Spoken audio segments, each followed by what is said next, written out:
The dispatch log recorded the call at 2:17 a.m. March 18, 2023. A private security officer from an Anaheim apartment complex reported a disturbance. Female screams audible from a third-floor unit, followed by silence. The officer noted the tenant's name, Mirel Mateus, age 24. The responding patrol arrived 14 minutes later. They stood outside apartment 3B, knocked, listened. No response. No visible signs of forced entry. They documented the check as Code 4, no further action required. By midday, Mirel's body lay cold on the bathroom floor. Cause of death, manual strangulation. The case of Mirel Mateus did not begin with a disappearance. It did not begin with a frantic search. It began with a missed opportunity. Mirel Mateus had a protective order in place, granted by the Orange County Court 3 months before her death. Filed December 2022 after a domestic assault, the order named Aaron Stephen Romo, 37, as the restrained party. Romo, with 2 prior arrests for domestic battery, was prohibited from contacting or approaching her within 100 yards. The violation of such an order in California is a criminal offense. Despite this, from February to March 2023, Romo made 616 phone calls to Mirel's number. The protective order remained in effect. Enforcement lagged. The apartment complex, located near Catella Avenue, was not known for violent crime. Routine patrols, gated access. Security logs, however, showed prior entries documenting arguments between Mirel and Romo. Surveillance cameras installed in the hallway outside 3B were functional. No blind spots. March 17, 2023, St. Patrick's Day. Romo, involved in a bar altercation, sustained minor injuries. According to recovered call records at 11:48 p.m., he placed 2 consecutive calls to Mirel's phone, duration under 1 minute each. Voicemail transcriptions captured Romo's voice requesting a ride home. Cell tower pings tracked Mirel's phone departing from her workplace at 12:06 a.m., moving eastbound toward Romo's last known location, a bar in Fullerton. The phone stopped transmitting at 12:42 a.m. within a half-mile radius of her apartment. Surveillance footage confirmed her vehicle entering the parking garage at 12:53 a.m. At 1:04 a.m., the same hallway camera captured Romo pulling Mirel by the wrist into her apartment. No further footage recorded her leaving. The responding officer's failure to enter apartment 3B is documented in Anaheim Police Department case file #2311874. The officers cited the absence of exigent circumstances, no signs of forced entry, no continued noise. The protective order was not referenced. 12 hours later, Mirel's mother contacted authorities. She had attempted to reach Mirel repeatedly that morning. Unanswered calls, unreturned texts. Knowing her daughter's history, the mother drove from Los Angeles to Anaheim. She requested a welfare check. At 3:17 p.m., with apartment management assistance, law enforcement entered the unit. Mirel Mateus was found in the bathtub, fully clothed, bruising evident along her neck, consistent with manual strangulation. Petechial hemorrhaging was noted in both eyes, classic forensic markers. Estimated time of death, between 1:30 and 2 a.m. The timeline aligned with the earlier disturbance call. No immediate suspect located. Aaron Romo's phone had ceased transmitting location data by 3 a.m., his whereabouts unknown. By 4:15 p.m. on March 18, 2023, Anaheim PD's crime scene unit had sealed off apartment 3B. The small one-bedroom unit showed no forced entry, no sign of robbery, no visible disturbance in the living area. But the bathroom where Mirel Mateus lay told a different story. The autopsy later confirmed manual strangulation as the cause of death, but preliminary observations already indicated significant trauma. Bruising along the neck, defensive wounds on her forearms, and petechial hemorrhaging in the eyes. Time of death estimated between 1:30 and 2 a.m., aligning with the earlier disturbance report. Investigators photographed the scene systematically. A damp towel lay crumpled on the bathroom floor, stained faintly with blood. No weapon was present. No fingerprints lifted from high-touch surfaces matched anyone other than Mirel herself. The apartment door showed no damage, the deadbolt intact. The focus shifted to digital evidence. Mirel's phone, recovered from the nightstand, was powered off but undamaged. A forensic extraction pulled the last outgoing call. 11:48 p.m., March 17, 2023. Call logs showed 2 missed calls from the same number shortly before midnight. The number traced back to a known contact, but further details were withheld pending investigation. The security system's hard drive yielded clear surveillance footage. At 12:53 a.m., Morell's vehicle entered the garage. 11 minutes later, hallway cameras recorded her walking toward her apartment, followed by a male subject at close proximity, his face turned away from the camera. At 1:04 a.m., the same camera captured a brief struggle. The male subject pulled Morell into the unit. The door closed behind them. No footage showed her leaving afterward. Phone records confirmed that Morell's device stopped transmitting location data around 12:42 a.m. after a final ping near her apartment complex. Investigators subpoenaed cell tower logs for any nearby devices active within the building during the critical window between 12:30 and 2 a.m. Apartment neighbors reported hearing loud voices after midnight, but could not provide specific details. None reported seeing Morell that morning. One resident, however, noted hearing what sounded like furniture moving around 1:30 a.m., followed by silence. The protective order on file became a central piece of evidence. Issued December 2022, it legally restricted contact between Morell Mateus and Aaron Stephen Romo. The restraining order specified that Romo had been charged in a domestic battery case involving Morell just 3 months prior. Violation of this order constituted a separate criminal offense. Investigators reviewed text message records between Morell and Romo over the preceding weeks. The content ranged from Romo pleading for communication to more aggressive statements. On March 17th, hours before her death, Morell received multiple messages, some apologetic, others laced with veiled threats. Morell did not respond. Further forensic analysis focused on Romo's digital footprint. His phone records showed outgoing calls and texts to Morell the night of her death. But the device itself had been powered down by 3 a.m. Investigators cross-referenced cell tower data to track Romo's last known location, a bar in Fullerton earlier that evening, then the Anaheim apartment complex. His subsequent movements remained unaccounted for. The crime scene did not reveal any overt sign of prolonged struggle beyond the bathroom. No items appeared stolen. Nothing indicated a forced break-in. This narrowed the focus to individuals who had access to the apartment willingly. The next phase of the investigation would center on locating Romo. His absence in the immediate aftermath raised further suspicion. Contact attempts by law enforcement went unanswered. His listed address in Fullerton was vacated. A missing person search turned into a suspect hunt. By March 19, 2023, the Anaheim Police Department had formally classified the death of Morell Mateus as a homicide.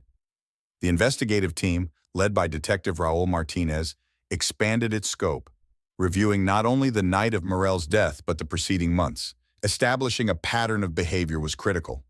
Public records confirmed that Morell filed for a restraining order on December 8, 2022. The petition detailed an incident at the apartment complex where Romo allegedly struck her in the face and attempted to push her over the third-floor balcony railing. She sustained bruising consistent with blunt force trauma, documented in photographs attached to the court filing. The restraining order, effective until 2025, prohibited Romo from contacting or approaching Morell within 100 yards. Detectives cross-referenced prior calls for service at the apartment complex. Between June and December 2022, security logs noted 5 separate disturbances involving Morell and Romo. These ranged from verbal altercations to noise complaints. No criminal charges had been filed before the December assault. In reviewing phone records, investigators documented 616 contact attempts from Romo to Morell's number between February 15 and March 17, 2023. The frequency spiked in the final week, with 68 calls and messages in a single 48-hour period before her death. The tone of the messages varied: apologies, pleas for forgiveness, followed by anger and threats when unreturned. Digital forensic teams extracted data from Morell's device. Notably, her last received message from Romo, time-stamped March 17th at 11:52 p.m., read, "Please, I need you. I don't know what I'll do if you don't answer." This was corroborated by cell site location data, confirming her departure from work shortly after and traveling toward Romo's last known location. The autopsy report was finalized on March 20th. The Orange County Coroner's Office confirmed cause of death as asphyxia due to manual strangulation.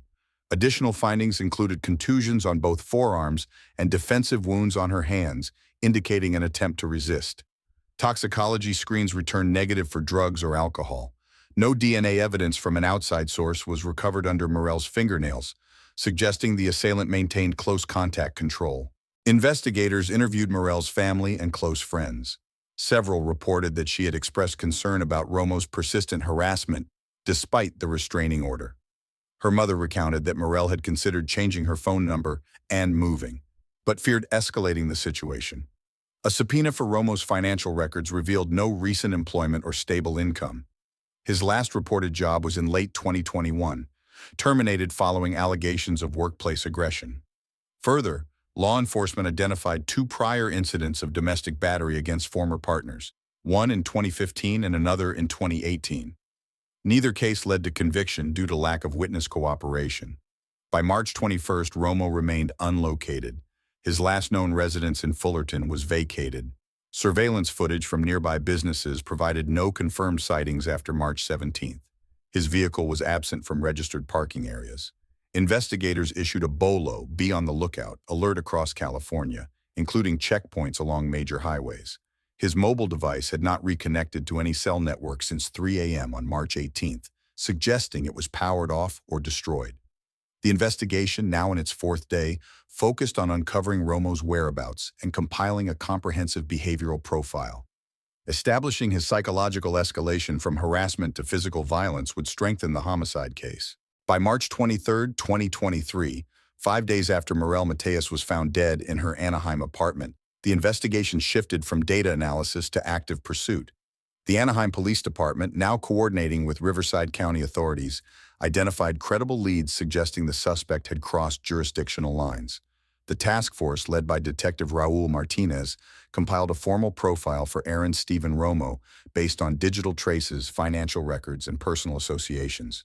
Romo's mobile phone had remained inactive since the early morning of March 18th. However, credit monitoring flagged a recent transaction tied to Romo's debit card, a small purchase at a gas station in Riverside County. Surveillance footage from that location, timestamped 9:42 p.m. on March 22nd, captured a male subject consistent with Romo's physical description, wearing a dark hoodie and ball cap. The footage showed him fueling a late-model sedan, though the vehicle's license plate was not fully visible. Investigators ran partial plate recognition through local databases, cross-referencing Romo's known vehicle, a black 2013 Hyundai Sonata, registered in Fullerton. The vehicle had not been observed at his previous residence, nor at any impound lots. Automated license plate readers along Interstate 5 and 91 corridors returned no recent hits.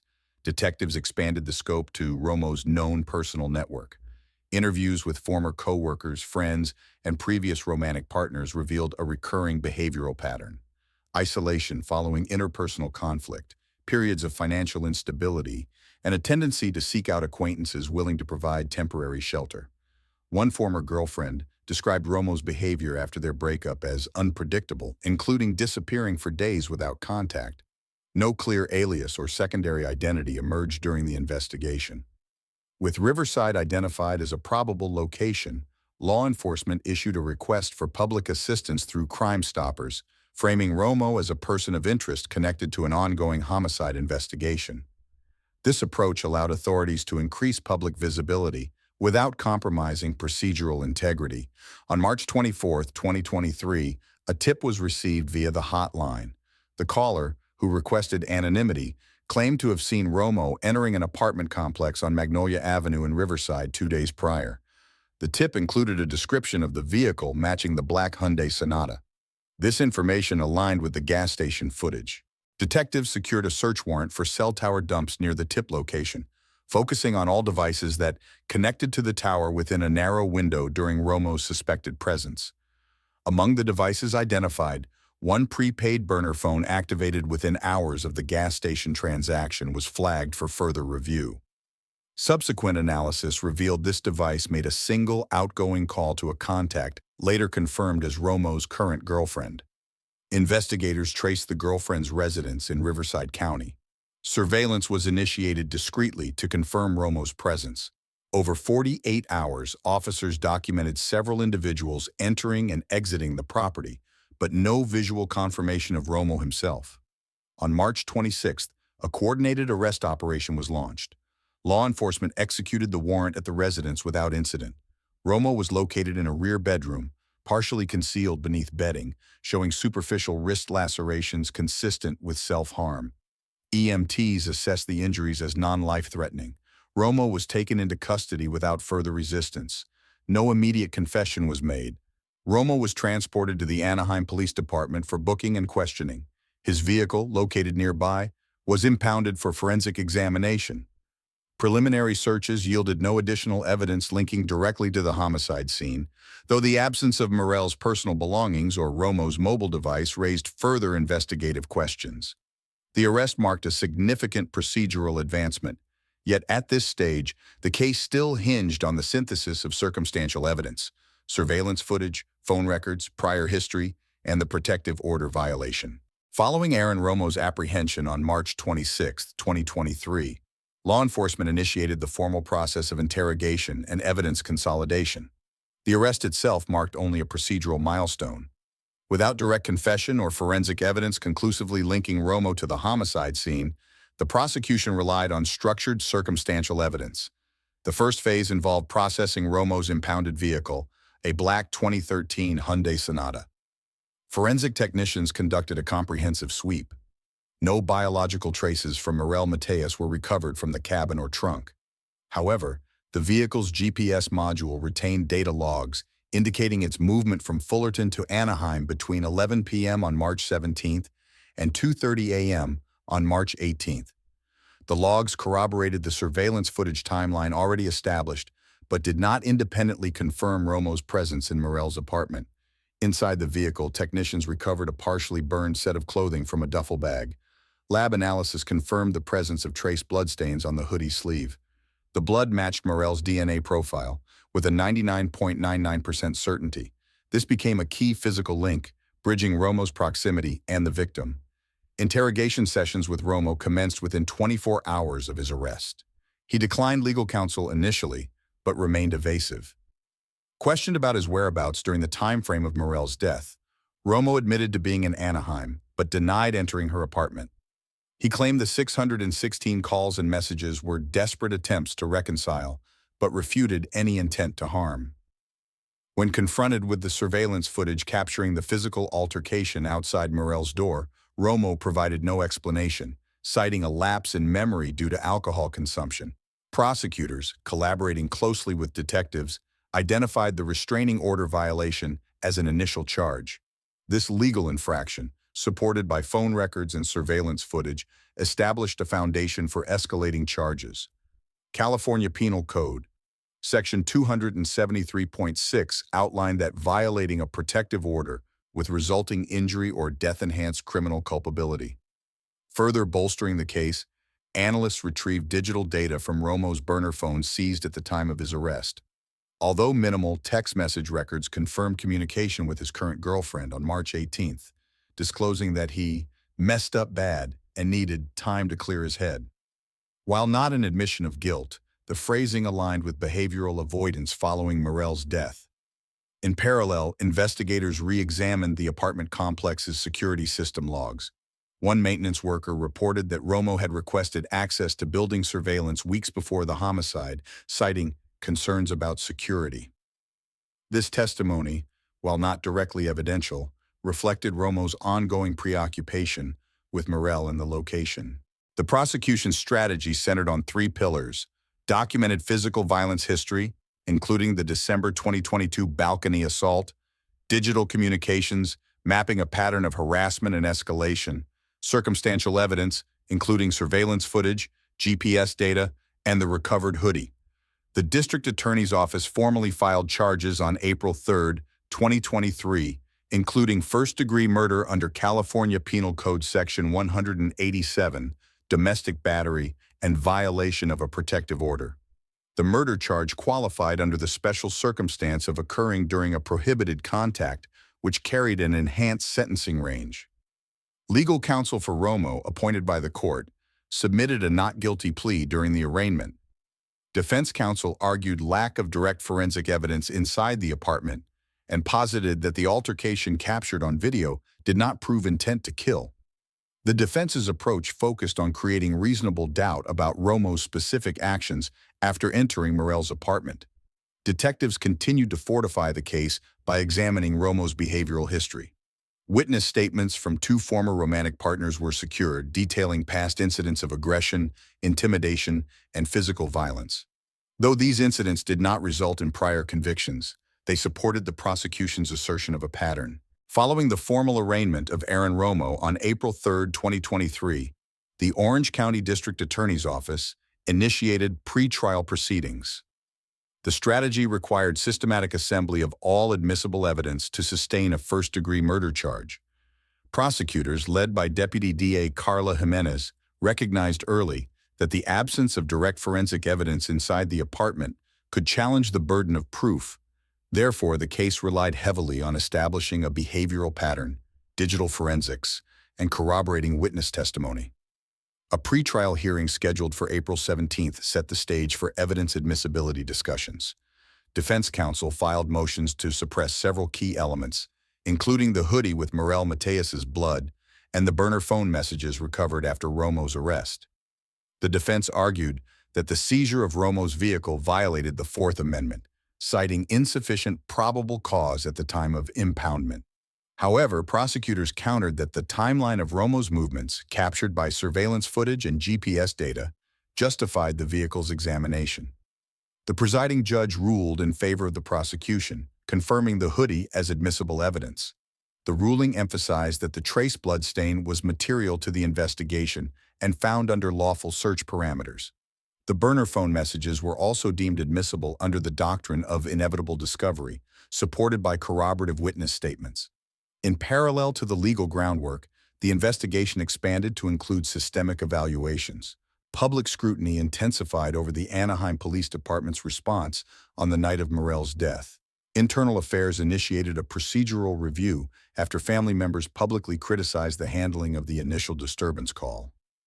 Records confirmed that two patrol officers responded to the 2:17 a.m. report of screaming, but did not enter the apartment.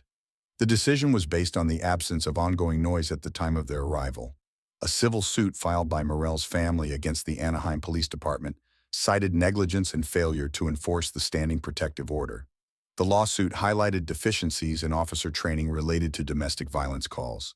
Specifically, it questioned why the existence of a restraining order was not verified during the initial response. The lawsuit gained traction in local media, sparking broader conversations about gaps in protective order enforcement statewide. Prosecutors leveraged the restraining order violation as a central theme in the criminal case.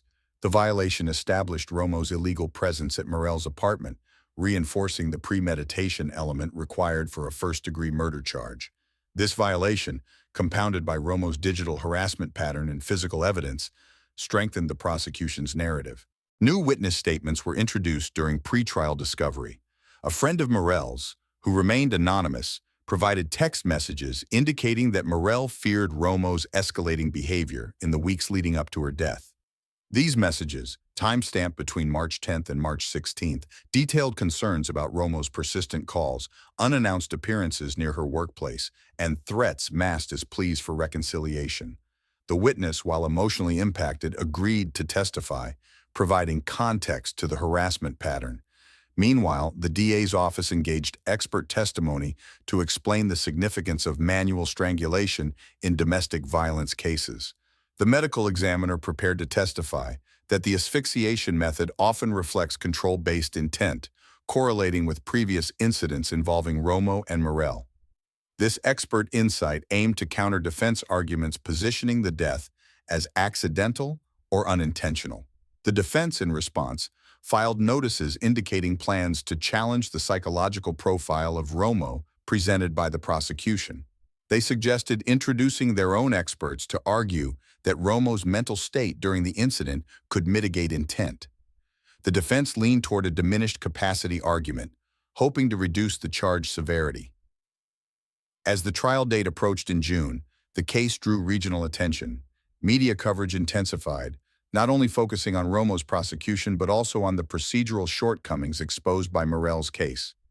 Advocacy groups highlighted the broader issue of protective order enforcement and the failures that allowed repeated violators to circumvent legal boundaries. The trial of Aaron Stephen Romo commenced on June 12, 2023, in Orange County Superior Court. Presided over by Judge Monica Rivera, the proceedings marked a critical juncture in the pursuit of justice for Morel Mateus.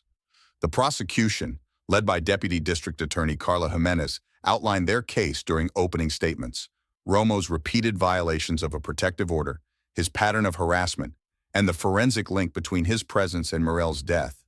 The defense, represented by court-appointed attorney Mark Fields, asserted that while Romo's behavior was inappropriate, the evidence did not establish premeditation or intent to kill. The prosecution's strategy focused on consolidating a chain of circumstantial evidence that, when viewed collectively, demonstrated Romo's culpability beyond a reasonable doubt. First, they introduced the restraining order, certified by the Orange County Clerk's Office, issued on December 8, 2022. The order legally prohibited Romo from contacting or approaching Morel Mateus, effective through 2025. Violations of this order, corroborated by phone records and surveillance footage, formed the bedrock of the state's argument for premeditation. Witnesses for the prosecution included Detective Raul Martinez, lead investigator, who presented GPS data extracted from Romo's vehicle. The logs demonstrated his movements from Fullerton to Anaheim on the night of Morel's death, consistent with the timeline captured by surveillance cameras. Martinez also detailed the forensic analysis of Romo's hoodie, recovered from his impounded vehicle, which contained a bloodstain matched to Morel's DNA with a probability of 99.99%. The medical examiner testified on the specifics of Morel's death, confirming manual strangulation as the cause. They emphasized the sustained pressure required to cause asphyxia, countering any defense argument that the death could have been accidental. This testimony was supported by photographic evidence of defensive wounds on Morel's forearms and hands, indicating active resistance during the assault. The prosecution also introduced text message records from Romo's burner phone. Messages sent in the hours after Morel's death revealed Romo's state of mind, including admissions of messing up bad and needing to clear his head. While not direct confessions, the timing and content of these communications strengthened the narrative of guilt. The defense cross-examined the prosecution's witnesses, aiming to cast doubt on the integrity of the investigation.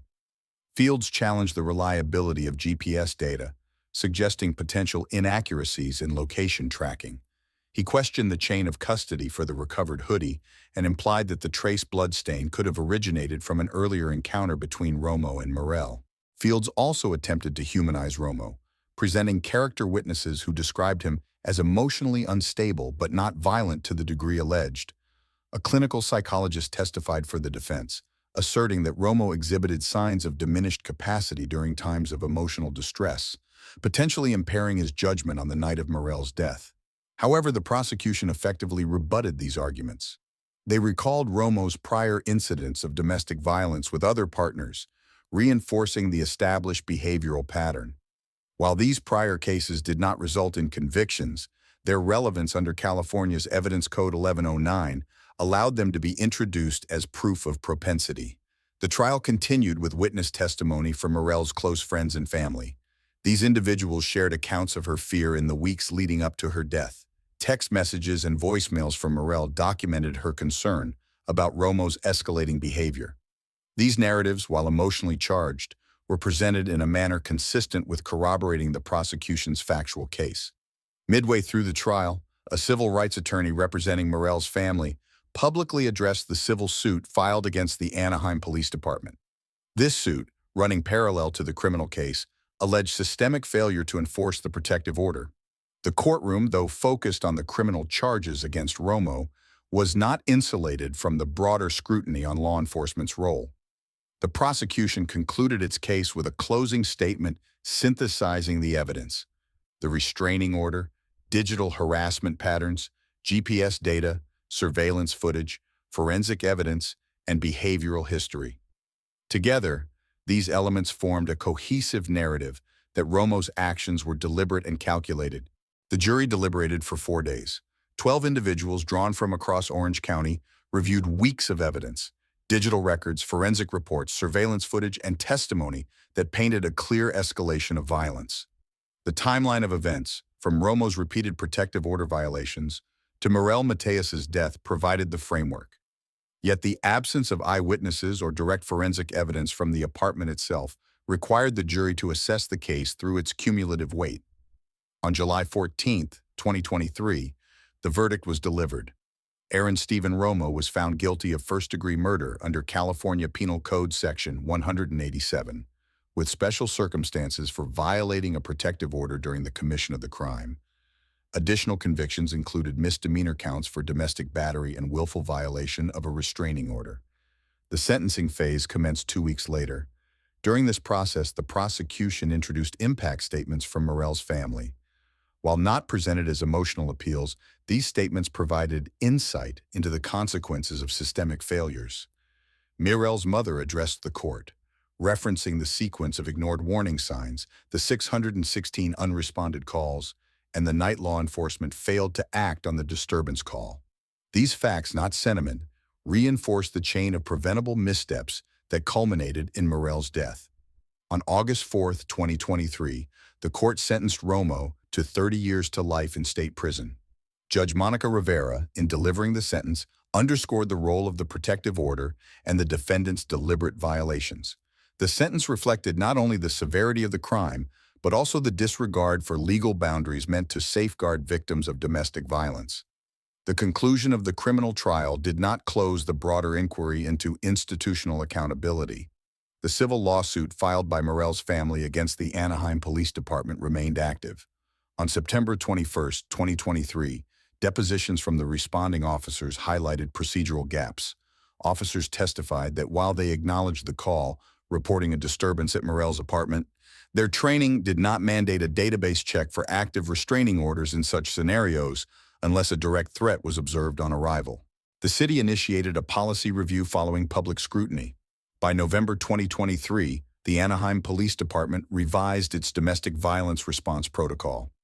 New guidelines required mandatory verification of protective orders during all welfare checks, irrespective of observable threats. This procedural change, although reactive, marked a systemic correction linked directly to Morell's case.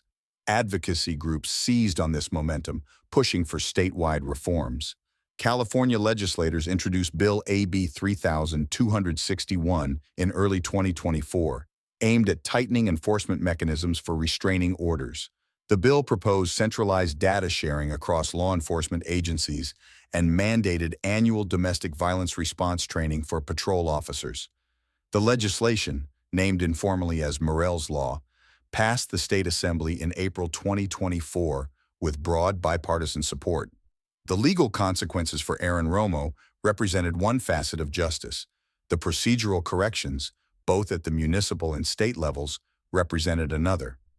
However, the case continued to serve as a reference point for evaluating domestic violence response effectiveness. By early 2024, the legal outcomes of Morell Mateus's case had settled into the public record.